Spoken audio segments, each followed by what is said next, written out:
Tuhan dan pelayan Tuhan, mari kita berusaha agar tepat waktu untuk beribadah kepada Tuhan. Tepat waktu pemberitaan firman Tuhan hanya kita berikan 40 menit saja, dan jangan sampai itu pun kita sunat adanya. Jadi harap saya, mari kita Tuhan semuanya tepat waktu, agar kita juga pulang tepat waktu. Ini molor itu 10 menit, saya harap Anda pun tidak bisa di tempat duduk. Kita akan selesaikan pemberitaan firman Tuhan pada malam hari ini. Siapkan hati saudara, supaya Anda sungguh diberkati oleh pemberitaan firman Allah. Sebab dalam minggu-minggu ini, inilah yang menjadi faktor kekuatan Anda di posisi mana Anda sedang berada. Kekuatan firman Allah yang menopang semata untuk Anda berkenan hidup di mata Allah. Makanya saya himbau, tidaklah cukup pemberitaan firman Allah yang dari mimbar saja untuk menutupi kekurangan mata rohani saudara. Saya himbau untuk kita galakkan kembali konsep kita agar Anda diberkati oleh firman Allah yang membawa Anda dari hari ke hari berkenan di hadapan Bapa. Siapkan waktu ini, beri hatimu, beri pikiranmu, biar engkau menangkap akan pesan sorga yang bergema kepadamu pada sore malam hari ini. Baik, kita sama-sama membuka Alkitab kita yang saya ambilkan dari kitab Wahyu pasal yang kedua, ayatnya yang ke-8 sampai ayatnya yang ke-11. Kitab Wahyu pasal yang kedua, ayat yang ke-8 sampai ayat yang ke-11. Demikianlah perkataan firman Tuhan kepada jemaat di Smyrna, dan tuliskanlah kepada malaikat jemaat di Smyrna, inilah firman dari yang awal dan yang akhir, yang telah mati dan hidup kembali. Aku tahu kesusahanmu dan kemiskinanmu, namun engkau kaya, dan fitnah mereka yang menyebut dirinya orang Yahudi, tetapi yang sebenarnya tidak demikian. Sebaliknya mereka adalah jemaah iblis. Jangan takut terhadap apa yang harus diderita. Sesungguhnya iblis akan melemparkan beberapa orang dari antaramu ke dalam penjara supaya kamu dicobai, dan kamu akan beroleh kesusahan selama 10 hari. Hendaklah engkau setia sampai mati, dan aku akan mengaruniakan kepadamu mahkota kehidupan. Siapa bertelinga, hendaklah yang mendengar apa yang dikatakan Roh kepada jemaat-jemaat. Barang siapa menang, ia tidak akan menderita apa-apa oleh kematian yang kedua. Katakan amin. Nah, di sini dikatakan dalam kitab Wahyu, dalam ayat yang ke-11 berbicara tentang kematian yang kedua. Mungkin Anda merasa aneh mendengar tentang kematian yang kedua. Apa sih ada? Orang mati 2 kali. Ya, saya tidak sedang membahas tentang ayat ini, hanya menyinggung karena berkaitan saja. Di waktu kesempatan entah konsel, saya akan menguraikan lebih lanjut lagi akan ayat ini. Orang Kristen, orang percaya harus mengalami 2 kali kelahiran dan 2 kali kematian. Nanti untuk waktu yang akan datang. Tetapi pada sore malam hari ini saya akan sampaikan tentang kitab Wahyu ini pasal yang kedua, yaitu tentang ayat yang ke-9. Aku tahu kesusahanmu dan kemiskinanmu, namun engkau kaya, dan fitnah mereka yang menyebut dirinya orang Yahudi, tetapi yang sebenarnya tidak demikian. Sebaliknya mereka adalah jemaah iblis.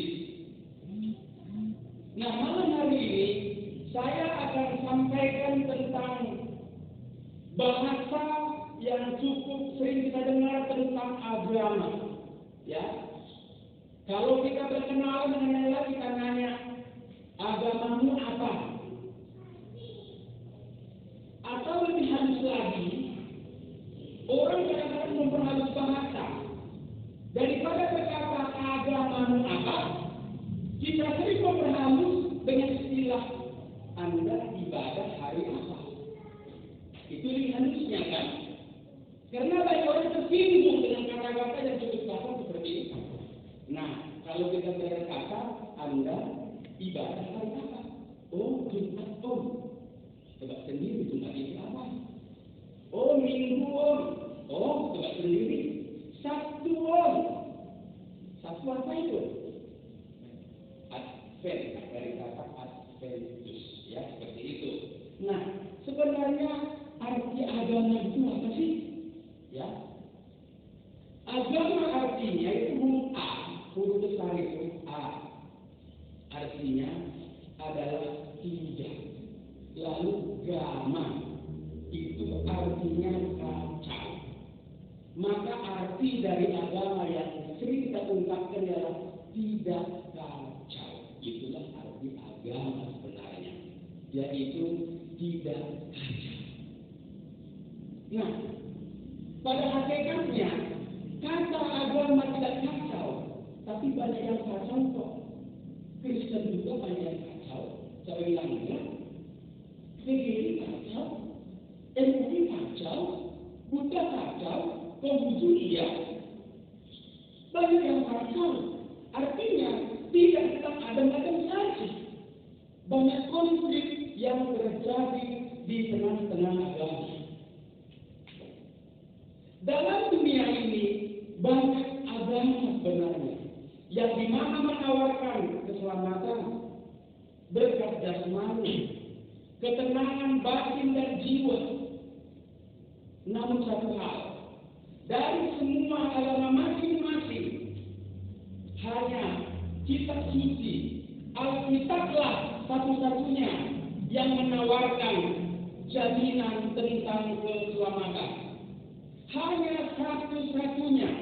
Saya sampaikan berita ini malam ini karena ini sifatnya konsumsi secara pribadi. Saya tidak sedang ceramah di muka umum. Tentu saya tidak berani menyampaikan ini, takut juga tersinggung. Tetapi saya sedang menyampaikan untuk konsumsi lokal, konsumsi jemaat, dan sama-sama kita anak Tuhan. Dan saya bilang, di luar Yesus tidak pernah ada keselamatan Bapak Ibu. Tidak ada keselamatan. Yang ada di bawah kolong langit ini, keselamatan hanya ada di dalam nama Tuhan Yesus Kristus. Katakan amin. Walaupun pada hakikatnya banyak agama menawarkan tentang keselamatan yang sifatnya semu adanya. Tetapi Yesus berkata, akulah jalan, akulah kebenaran, akulah kehidupan. Silakan dicek di kitab suci yang lain. Ada enggak yang menjamin tentang keselamatan itu? Silakan kita buka sebentar. Kisah Rasul 4 ayat 12.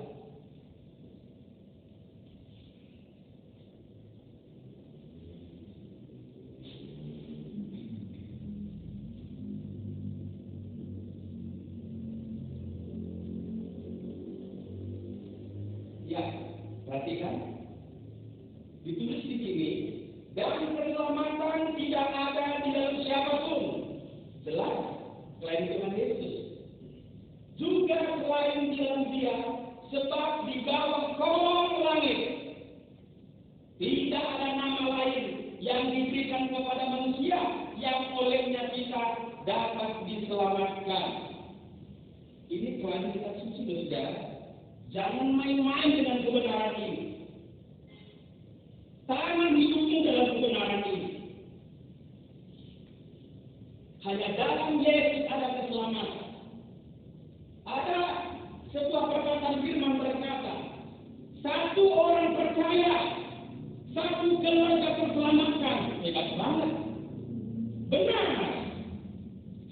orang percaya, sak keluarga selamat. Ini janji firman. Bukan cuma ada selamat, tapi sak keluarga selamat.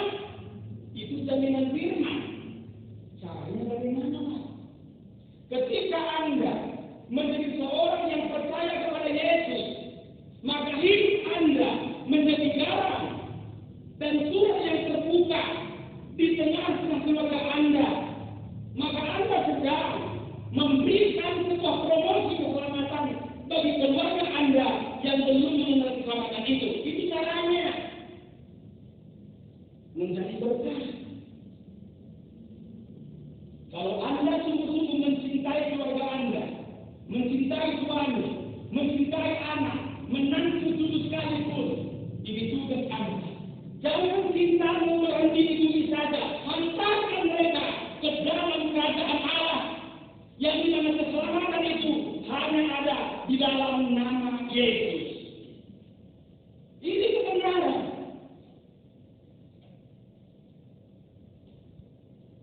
Hari-hari ini banyak orang menyamakan agama.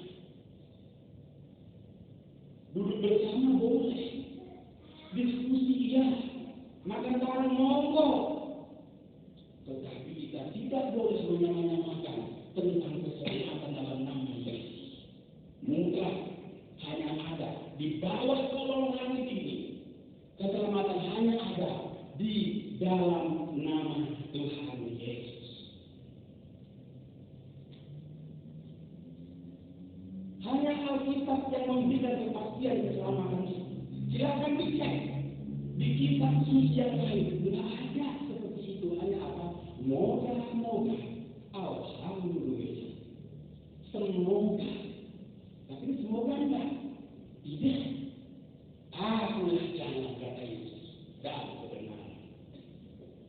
Saudara-saudara, untuk mendapat kepastian keselamatan, kita harus memiliki dua syarat atau dua tahapan. Yang pertama, saya kutip dari Injil Yohanes pasal 14 ayat 6 berkata, Yesus berkata, Akulah jalan dan kebenaran dan hidup. Tidak ada seorang pun yang datang kepada Bapa kalau tidak melalui Aku. Untuk mendapat kepastian keselamatan ini, yang perlu kita lakukan dalam langkah awal ialah percaya dan menerima Tuhan Yesus sebagai Tuhan dan Juru Selamat secara pribadi. Ini langkah awal. Lalu ketika Anda telah menerima Yesus, maka tahap selanjutnya jemaat Tuhan harus menjadi hamba kebenaran. Bukan lagi hamba dunia, tetapi hamba kebenaran. Bulan yang lalu saya sampaikan dari mimbar ini tentang dua orang pendapat Bapak Gereja.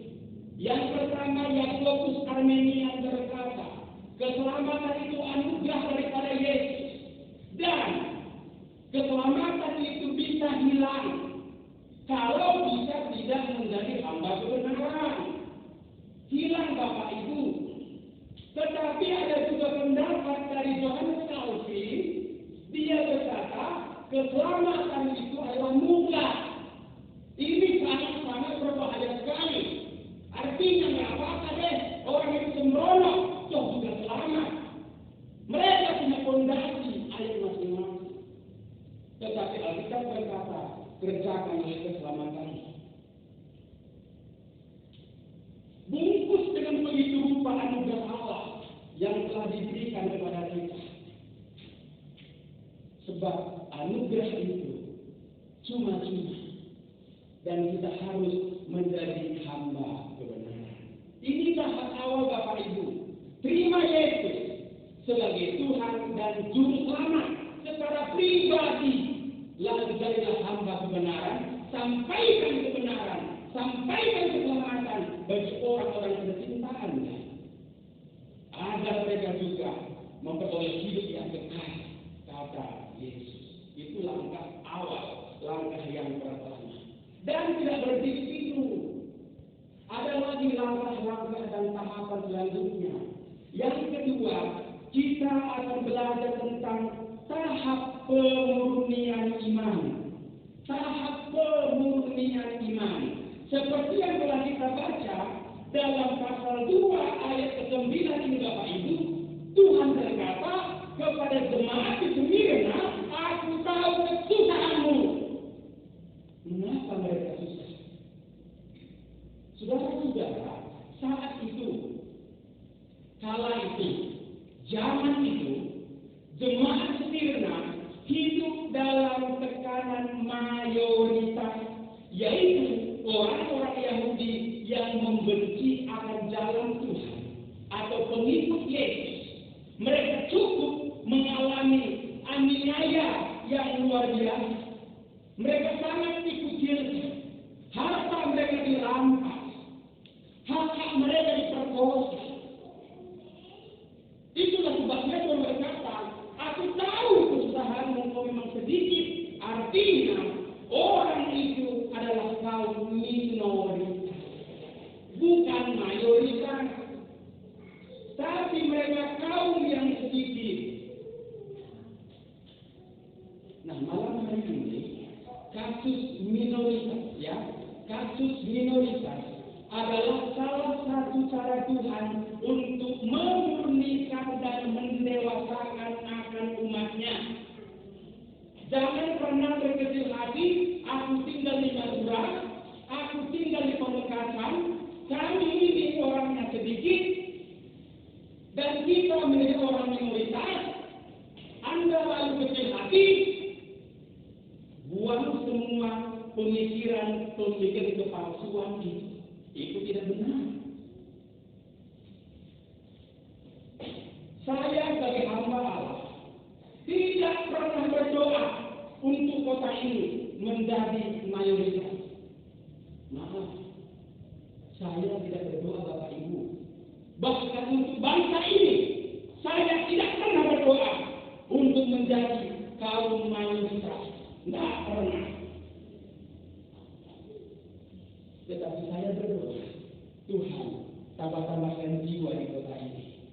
Tambah-tambahkan jiwa di tempat ini.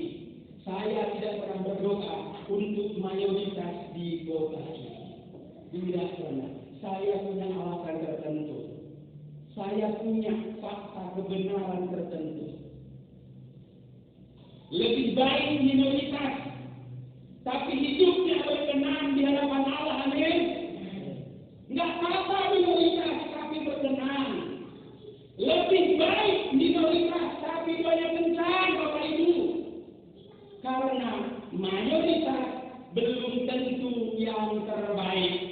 Ini alasan saya tidak berdoa.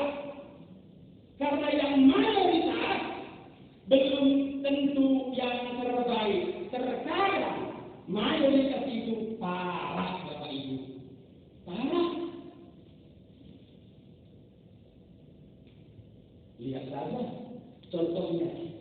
Gereja-gereja di Amerika banyak yang alih fungsi. Itu mayoritas atau minoritas? Jawab Bapak Ibu. Ayo bareng-bareng. Mayoritas atau minoritas? Apa minoritas? Mayoritas. Maka Alkitabiah, saya tidak berdoa untuk kaum mayoritas di kota ini. Itu alasan saya. Amerika, gereja banyak yang tutup dan alih fungsi. Gereja jadi pasar, gereja jadi bioskop, gereja jadi masjid. Lebih baik di Madura. Minoritas tidak apa-apa deh. Minoritas tidak apa-apa. Tetapi doanya benar. Hidupnya benar. Tetapi Kristen Bapak Ibu, bicara Kristen, kalau sudah menjadi mayoritas, mulai aneh-aneh. Aneh saudara. Pokoknya satu daerah survei membuktikan di mana ada kantong Kristen, di sana pun kebejatan moral gila-gilaan. Kebejatan moral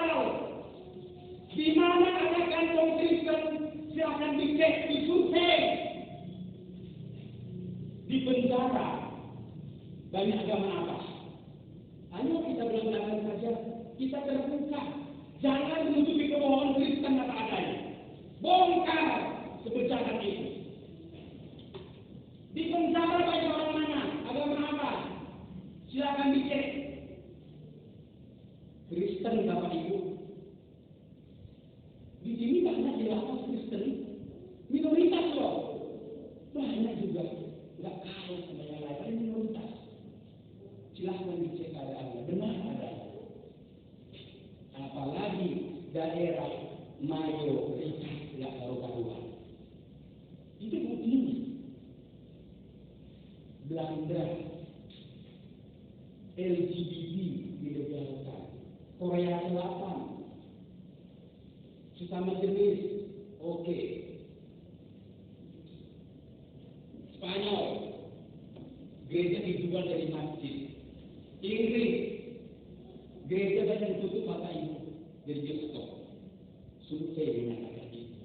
Inggris mayoritas, Amerika mayoritas, Prancis mayoritas, Korea Selatan mayoritas, Belanda lagi mayoritas. Lihat kejadian mereka itu. Gak apa-apa, natural, minor, tapi doanya kencang. Hidupnya bersenang di hadapan Allah. Amin. Itu alasannya saya tidak berdoa. Tuhan, jadikan kedua mayoritas.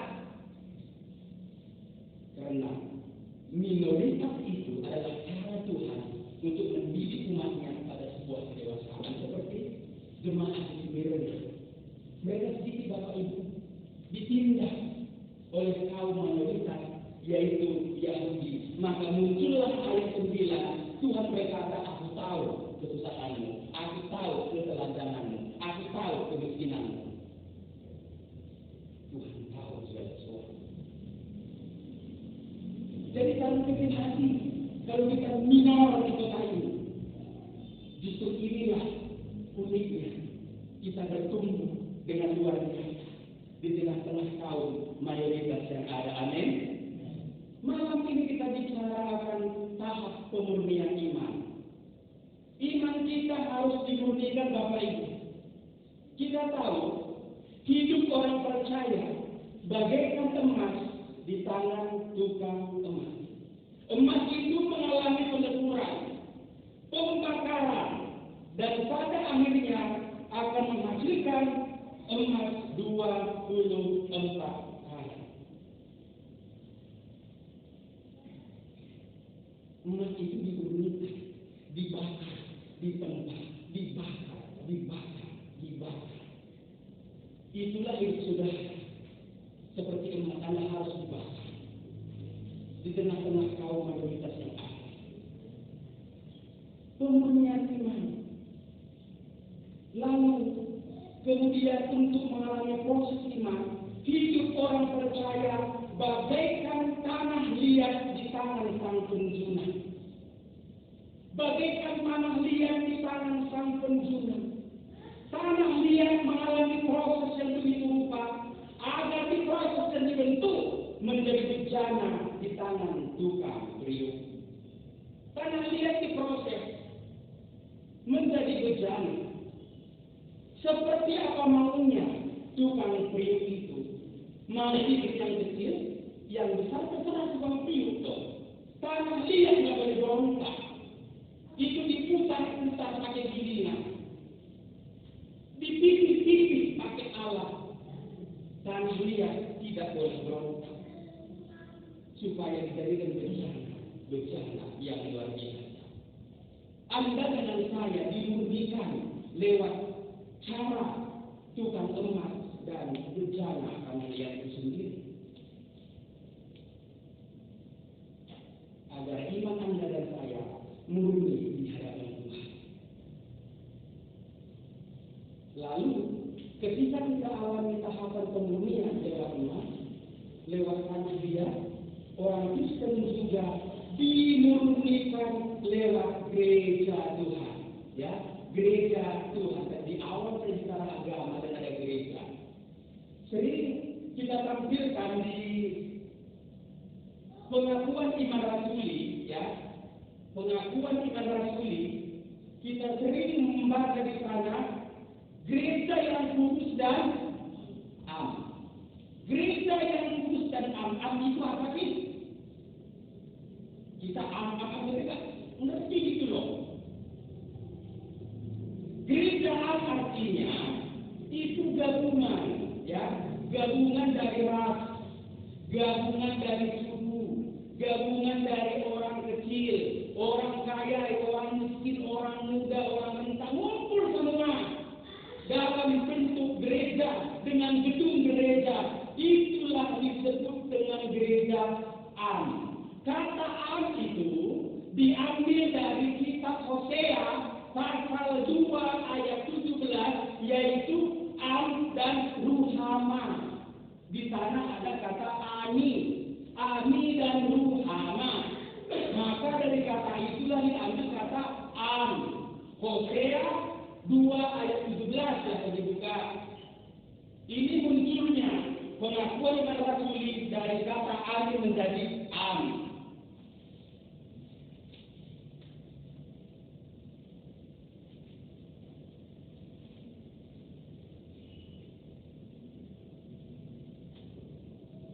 Ya, ini katakanlah kepada saudara-saudaramu laki-laki, amin. Dan kepada saudara-saudara perempuan, ruhama. Dari kata amin itu muncul kata am yang diadopsi oleh gereja. Maka Hosea itu gambaran daripada Kristus, gambaran daripada Yesus. Hosea harus menikah dengan pelacur itu. Siapa pelacur itu? Saya adalah pelacur itu. Bapak ibulah pelacur itu. Najis dapat Allah. Tapi Allah mau menikah dengan Anda. Mempelai surgawi. Anda mempelai perempuan itu. Kita yang najis, penuh dosa. Yesus mau menikah dengan kita. Seperti gambaran Hosea ini. Kita yang pelacur. Sampai diserahkan akan nyawanya. Selesai. Kita harus pahami akan kebenaran ini. Proses orang percaya yaitu juga lewat gereja. Saudara-saudara, gereja itu tidak bebas dari orang jahat dan orang pura-pura serta orang munafik. Dalam gereja tidak luput dari orang pura-pura, orang jahat dan orang munafik. Artinya tidak ada gereja yang sempurna. Dari zaman ke zaman, secara gereja mencatat ada orang Kristen yang munafik, ada pelayan Tuhan yang pura-pura, ada mungkin pelayan Tuhan yang terlibat skandal, ada yang jatuh secara mental, begini dan begitu. Sepanjang secara gereja mau denominasi manapun, berarti gereja itu tidak bebas dari orang-orang pura-pura dan orang-orang munafik. Perhatikan, gereja kecil, apalagi gereja besar, berbagai suku, yaitu gereja am, berbagai golongan bercampur di sana, berbagai tradisi, berbagai adat, itu gereja am. Maka karakter orang juga macam-macam di sana. Lalu, lantas apa aplikasinya bagi kita? Apa aplikasinya bagi kita?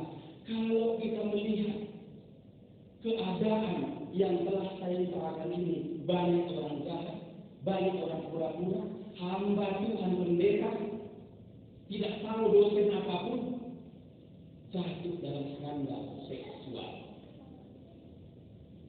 Munafik, saudara. Lalu aplikasinya saya akan menawarkan bagi saudara. Yang pertama, kalau Anda melihat ada pelayan Tuhan, ada orang-orang Kristen yang rajin ke gereja, atau bahkan public figure, hamba-hamba Tuhan yang jatuh, saudara, jangan ikut-ikutan menghakimi. Amin. Amin. Jangan ikut-ikutan menghakimi. Hindarkan atau bebaskan dirimu dari merasa lebih baik dari mereka, itu yang terbaik. Hindarkan dirimu. Yang kedua, aplikasi yang kita ambil, lebih baik Anda berdoa dan berjaga-jaga. Terapkan pada diri sendiri. Kalau ada public figure bisa jatuh, lebih baik Anda berdoa. Minta Tuhan, Bapa, berikan aku kesanggupan. Karena kalau orang lain jatuh, peluang itu pun bisa menimpa saudara dan saya, amin. Bisa menimpa, karena kita lemah, kita gereja alam. Bisa jatuh. Daripada kita ini si A, si B, si C, ambil saat teduh, biar Anda kuat dan berjaga-jaga, amin. Aplikasi yang ketiga yang saya tawarkan, kalau ada orang Kristen tertentu, begitu melihat ada misalnya pelayan Tuhan yang lain jatuh, biasanya dia ikut goyang imannya, dia ikut jatuh. Nah ini justru akan rugi pada diri sendiri. Melihat teladan Anda, pimpinan Anda jatuh dalam dosa, Anda juga ikut terseret. Anda akan rugi sendiri. Sebaiknya jangan. Anda semakinlah maju. Jangan hiraukan orang-orang di sekitarnya. Banyak orang terkecoh. Pimpinan dia begitu dia mencintainya, ketika jatuh, entah berbagai macam skandal apapun, dia ikut melupa. Tidak gereja-gereja seperti itu. Contohnya, Pak Elia jatuh di dalam akal, mencuri, berzina, ke diskotik, minuman keras. Mungkin Anda pun kecilan ya saya. Pemimpinnya kok nggak karuan. Kalau saya seperti itu, Anda jangan boleh ikut terus, tapi Anda tetap maju. Jangan lihat di sekitarnya. Gereja penuh dengan orang munafik. Sama seperti ketika kita pergi ke rumah sakit. Rumah sakit itu kan tempat-tempat orang sakit di sana. Tapi banyak orang ketika mereka pergi ke rumah sakit tidak suka lihat orang itu sakit. Memang itu rumah sakit, tempat orang yang sakit. Itulah rumah sakit. Maka sama dengan gereja. Gereja itu am dari kata amin. Berbagai macam suku, tradisi, agama, adat. Dan gereja itu pun bisa sakit. Teman satu kampung pun bisa sakit. Sama dengan rumah sakit. Demikianlah juga gereja. Maka ketika Anda mendapati hamba Tuhan, entah teman-teman yang model seperti itu, Anda ikut jangan jatuh. Anda tetap maju, berjuang dengan iman agar apa? Hidup Anda bagaikan secari kain yang siap ditambalkan bagi kantong-kantong yang bocor itu. Anda menjadi penambal-penambal di tengah sobek-sobeknya yang bolong-bolong itu. Sehingga orang itu menjadi sembuh. Orang itu menjadi bertobat. Anda tetap menjadi surat yang terbuka, pendoa yang kuat. Kalau Anda itu jatuh, semuanya terseret dong. Jadikan diri penambal-penambal di tengah kelemahan orang. Itulah panggilan kita. Jadi gereja itu satu sisi itu membuat iman kita murni. Dalam gereja itu ada lalat, ada gandum. Amin. Ada domba, ada apa? Ada apa? Kambing kan? Benar. Dalam gereja ada domba, ada kambing. Ada lalat, ada gandum. Ada emas, ada perak. Ada permata, ada rumput. Setiap pekerjaan orang akan diuji oleh Tuhan. Kita masuk dalam kesimpulan dan ayat yang terakhir. Kita akan masuk dalam perjalanan kudusnya. Kita perhatikan di sana. 1 Korintus pasal yang ketiga, ayat yang ke-13, ayat yang terakhir.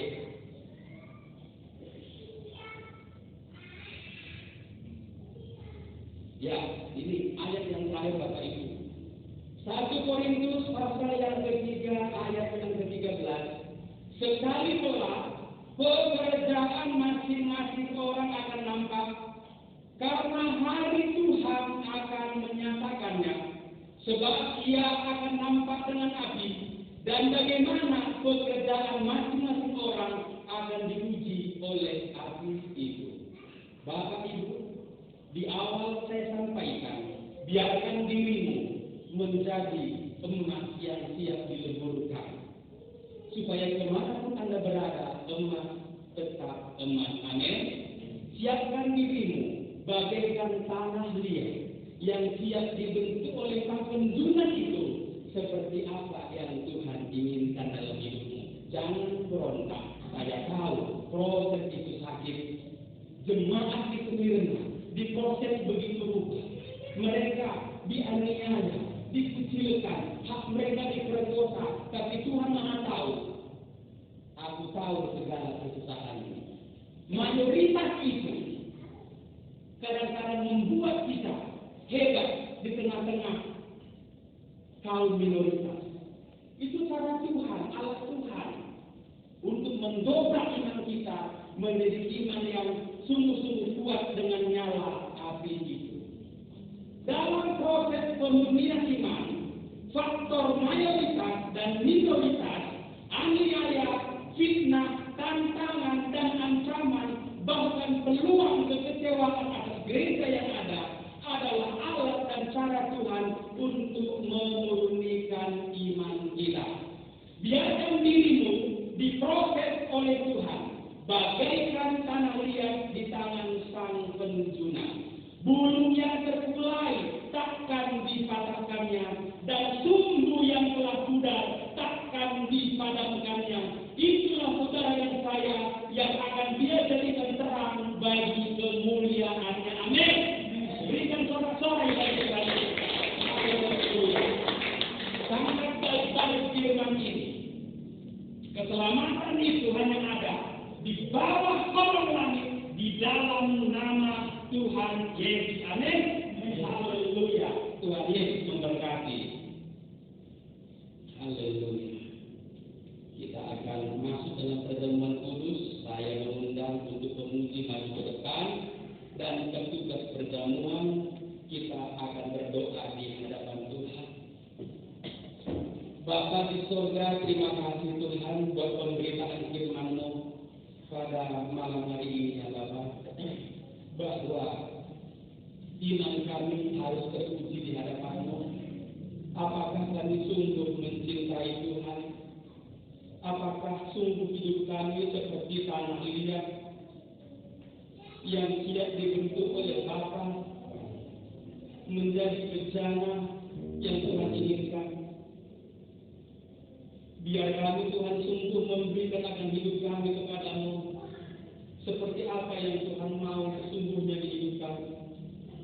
Biar gereja-Mu tidak mengalami kemunafikan, kepura-puraan hidup, tapi kami mau apa adanya di hadapan Tuhan. Sebab suatu kelak nanti pekerjaan masing-masing orang akan diuji. Apakah hidup kami terbuat dari emas atau perak, maka akan diuji oleh Tuhan. Atau hidup kami terbuat oleh setiap barang-barang yang gampang terbakar, seperti rumput itu ketika datang panas matahari, rumput itu pun layu dan lindu dengan segala keadaan. Tapi hamba berdoa pada malam hari ini ya Bapa, dengan kekuatan Roh-Mu, mampukan anak-anak-Mu semua, pelayan Tuhan, pengurus gereja, jemaat-Mu, hidup di dalam kekudusan Allah, hidup dalam kesucian Allah. Kami mau sungguh diproses oleh Tuhan seperti yang Bapa mau. Dan pada akhirnya hidup kami segambar dan serupa dengan Tuhan. Berkati malam ini ya Bapa, perjamuan kudus-Mu membawa kami pada sebuah penyucian hidup. Sebab kamilah orang yang berdosa, orang yang berzina, penuh dengan kekotoran, tapi Kau berkata, Eloi, Eloi, sabachthani, semua sudah selesai. Artinya kami layak oleh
akan nikmati tubuh dan darah Tuhan. Sebelum kita masuk dalam perjamuan kudusnya, ambil waktu sejenak, berdiam diri di hadapan Bapa, renungkanlah akan perbuatan Tuhan. Sesuai dengan kitab suci,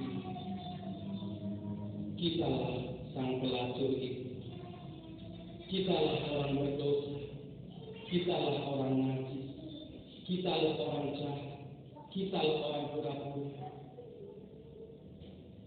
Tetapi darah Yesus siap untuk mengampuni kita semua. Sehingga lewat perjamuan kudus ini, imanmu bangkit. Yesus berkata, akulah jalan, akulah kebenaran. Tidak ada seorang pun yang sampai kepada Bapa kalau tidak melalui aku.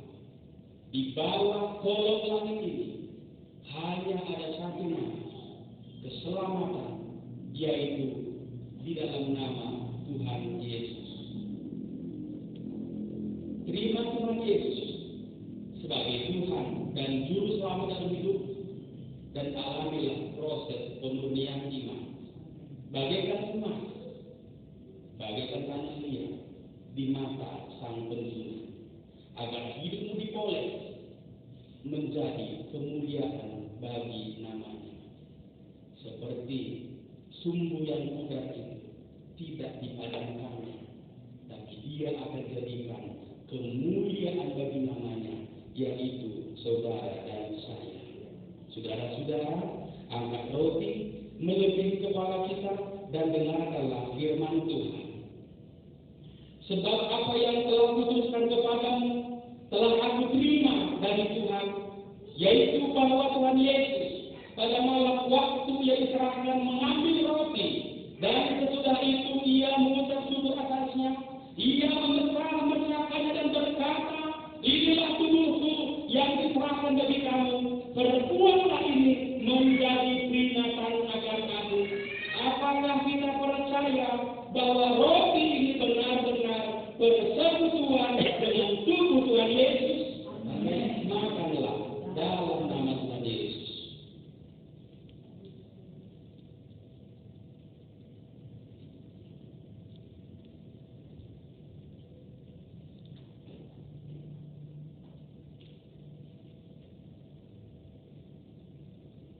Kemudian angkat cawan dan dengarkan firman Tuhan. Demikian juga ia mengambil cawan sesudah makan lalu berkata, cawan ini adalah perjanjian baru yang diberikan oleh darahku. Perbuatlah ini setiap kali kamu meminumnya menjadi peringatan akan aku. Apakah kita percaya bahwa anggur ini benar-benar persekutuan dengan darah Tuhan Yesus? Minumlah dalam nama Tuhan Yesus. Mari ucapkan syukur di hadapan Bapa di surga. Syukur bagimu ya Tuhan, yang telah curahkan darah-Mu bagi kami, tubuh yang telah pecahkan untuk menebus kami menjadi umat pilihan. Meteraikan firman-Mu di hidup kami masing-masing. Dalam nama Tuhan Yesus berdoa dan mengucap syukur. Haleluya. Amin. Tuhan Yesus memberkati. Silakan duduk kembali.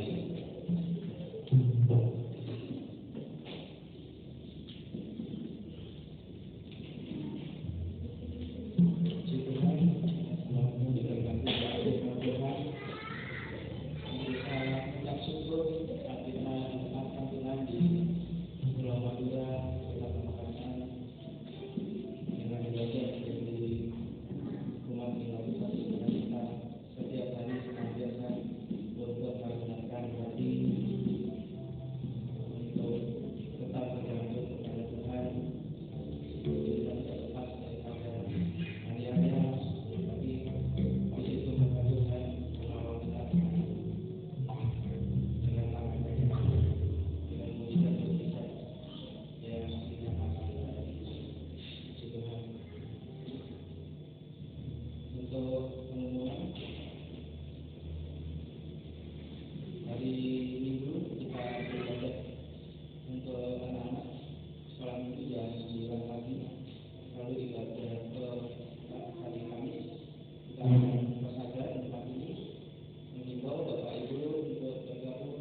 Tuhan, untuk kita akan memberikan persembahan. Silakan kepada kita persembahan karena berdoa.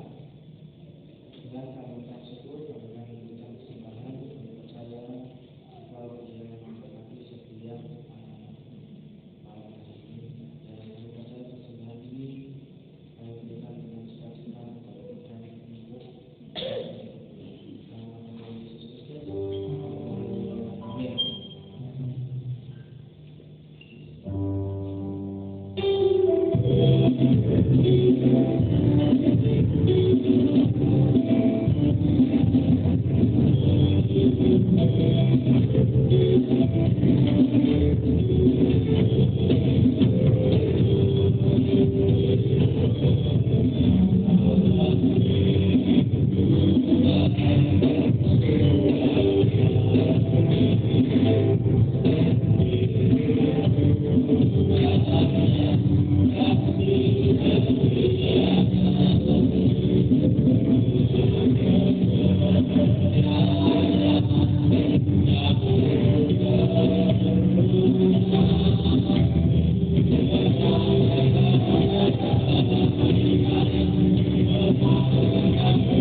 baik, puji Tuhan, mari kita bangkit berdiri, kita akan berdoa bersama. Haleluya.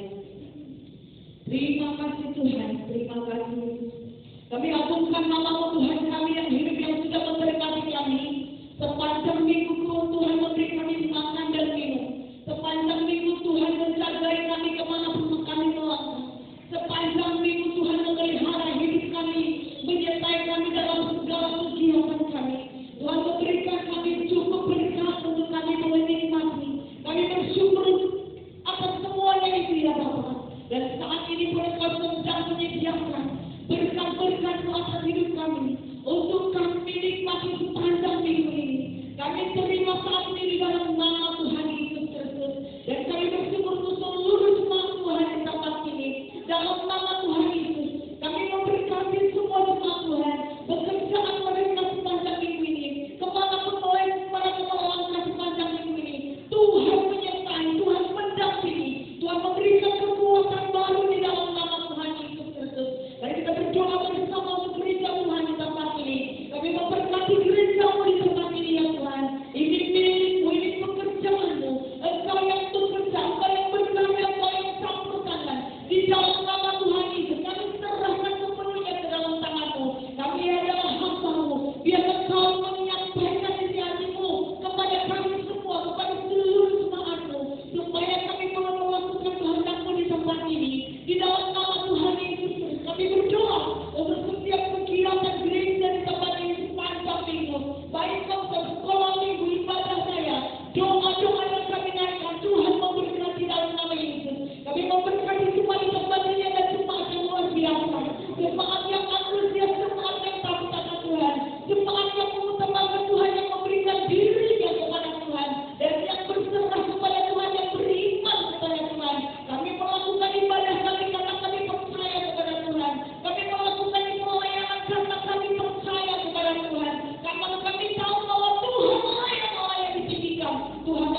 manusia